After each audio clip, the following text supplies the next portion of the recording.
নমস্কার, good morning. কেমন আছো তোমরা সবাই? আশা করছি সবাই অনেক ভালো আছো, আমরাও ভালো আছি। এখন সকাল 9:30 পৌনে 10টা বাজে, আর রান্নাবান্না হয়ে গেছে। হঠাৎ করে দেখছি বৃষ্টিও চলে এসছে। আর মাম্মাকে আজকে না সকাল সকালই স্নান করিয়ে দিয়েছি। তাড়াতাড়ি উঠেছে, তো ভাবলাম যে সকাল সকাল স্নানটা করিয়েই দিই। তারপরে বৃষ্টি দেখতে এসছে ব্যালকনিতে, আর বৃষ্টিটা দেখে কী যেন ভালো লাগছে। দেখো, পুরো চারিদিকটা সবুজ হয়ে গেছে, ভীষণ ভালো লাগছে। আর যা গরমটা পড়েছে, আর মাম্মা এখানে দাঁড়িয়ে দাঁড়িয়ে বৃষ্টি দেখছে। তো দেখো, আর এই দেখো আমার এরিকা পামটা না একদম নষ্ট হয়ে গেছে। মাম্মা কী করেছে, ওর মধ্যে না খালি জল দিত, জানো তো, ওই গাছটাতে অতিরিক্ত জল দিতে দিতে গাছের গোড়া একদম পচে গেছে, গাছটা একদম নষ্ট হয়ে গেছে। তাই মাটিগুলোকে রেখে দিয়েছি শুকোতে, তাহলে মাটিটাকে পরে আমি অন্য কোনো গাছ বসাতে ব্যবহার করতে পারবো। এই দেখো, হাজব্যান্ডের জন্য ব্রেকফাস্ট রেডি করে রেখেছি। এখানে দিয়েছি টক দই, ওটস, আর ওপর থেকে একটুখানি গুড় ছড়িয়ে দিয়েছি।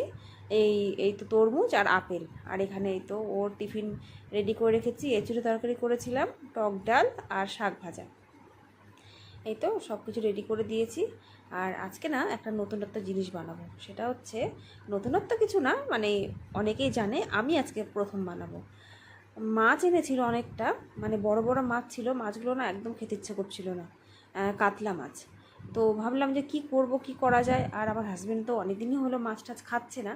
তো এতটা মাছ আছে, মাছগুলোতে কি করব, মাম্মাও খেতে চাইছিল না। তো ভাবলাম যে মাছের চপ বানাই। আর এর আগে আমি ইউটিউবে ভিডিওতে দেখেছি যে কাতলা মাছ দিয়েও মাছের চপ বানানো যায়, শুধু ভেটকি মাছ দিয়ে না। এতদিন তো জানতাম যে শুধু নাকি ভেটকি মাছ দিয়েই মাছের চপ বানানো যায়। তো দেখি বড় বড় মাছটা আছে, কাতলা মাছ দিয়ে এরকম মাছের চপ বানিয়ে দেখি কেমন লাগে খেতে। এই দেখো, জলের মধ্যে একটু হলুদ, তেজপাতা, গোটা গরম মশলা দিয়ে জলটাকে ফুটিয়ে ওর মধ্যে একটু লবণও দিয়েছিলাম।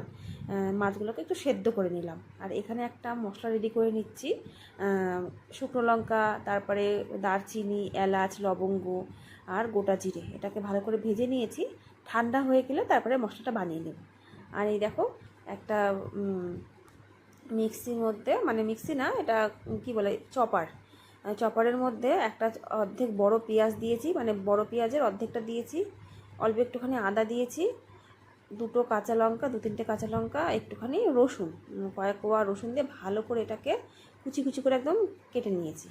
আর এই যে জিরের যে মশলাটা যে বানিয়েছিলাম, মশলাটা ঠান্ডা হয়ে গেছে। এটা আবার গুঁড়ো করে নেব। এই মশলাটাতে না দারুণ একটা গন্ধ বেরোয়, সুন্দর লাগে। নিরামিষ তরকারিতে দিলেও না ভালো লাগে এই তরকারি, এই মানে মশলাটা। এই তো দেখো, তেলের মধ্যে এবার ওই যে পেঁয়াজ যে কুচি করে রেখেছিলাম, পেঁয়াজ, লঙ্কা, আদা, রসুন, ওটাকে কিন্তু এখন ভালো করে ভেজে নেব। আর আমি না আগে সকালবেলা দুটো আলু সেদ্ধ করে রেখেছিলাম। আর দেখো, মশলা দিয়ে দিলাম। মশলার মধ্যে দিয়েছি একটু জিরের গুঁড়ো, একটু ধনের গুঁড়ো, হলুদ গুঁড়ো, আর যে মশলাটা বানিয়ে রেখেছি সেই মশলাটা এই তো দিলাম। আর লবণ দিলাম একটুখানি। লবণটা কিন্তু একদম মনে করে দিতে হবে, হিসেব করে, কারণ আমি মাছ সেদ্ধর সময় কিন্তু লবণ দিয়েছিলাম। মশলাটা ভালো করে একটু ভেজে নিচ্ছি। আর এর মধ্যে কিন্তু কোনো রকম জল আমি ব্যবহার করব না। দু চারটে কিশমিশও দিলাম। আর মাছের কাঁটাটাকে ভালো করে ছাড়িয়ে নিয়েছিলাম। আর মাছের যে তেলটা যে ছিল না, সেই তেলটা কিন্তু আমি দিইনি, তেলটা ফেলে দিয়েছি, শুধু মাছটাকে দিয়েছি। ভালো করে একদম কাঁটাগুলো ছাড়িয়ে দিয়েছি। হ্যাঁ, তো হচ্ছে দেখো, এবার ভালো করে এটাকে সুন্দর করে একদম ভেজে নেব। মানে ভাজতে ভাজতে যেন জিনিসটা শুকিয়ে যাবে পুরো পুরটা। আর এই আলু সেদ্ধ করে রেখেছিলাম, সেই আলুটাকে কুড়ে দিয়েছি। এবার ধনে পাতা থাকলে ভালো হতো, ধনে পাতা নেই, ধনে পাতা থাকলে আরও সুন্দর হতো। তো দেখো, এটাকে এখন সুন্দর করে একদম পুরটাকে বানিয়ে নেব। একদম পুরো মশলাটাকে, আলুটাকে ভালো করে একদম মিশিয়ে নেব। এই তো, পুরটা একদম ঠান্ডা হয়ে গেছে, অনেকক্ষণে নামিয়ে রেখে দিয়েছিলাম। আর খুব সুন্দর কিন্তু গন্ধ বেরোচ্ছে সেই ভাজা মশলাটার জন্য। আর এর মধ্যে যদি একটু ধনে পাতা দেওয়া যেত না, আরও সুন্দর হতো, মানে খুব সুন্দর গন্ধ বেরোতো, টেস্টও ভালো আসতো। তো এই রেসিপিটা প্রথমেই বানাচ্ছি, জানি না কেমন হবে, কেমন টেস্ট হবে।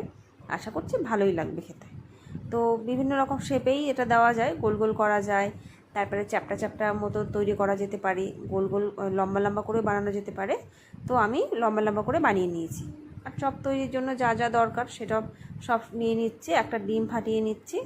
আর জানো তো, আজকে না, মানে চপটা বানাতে নিয়েছি, সরঞ্জাম সেরকম কিছু নেই। যেমন টোস্ট থাকতে হতো, নয়তো ব্রেড ক্রাম্বস থাকতে হতো, কিছুই আমার ঘরে ছিল না।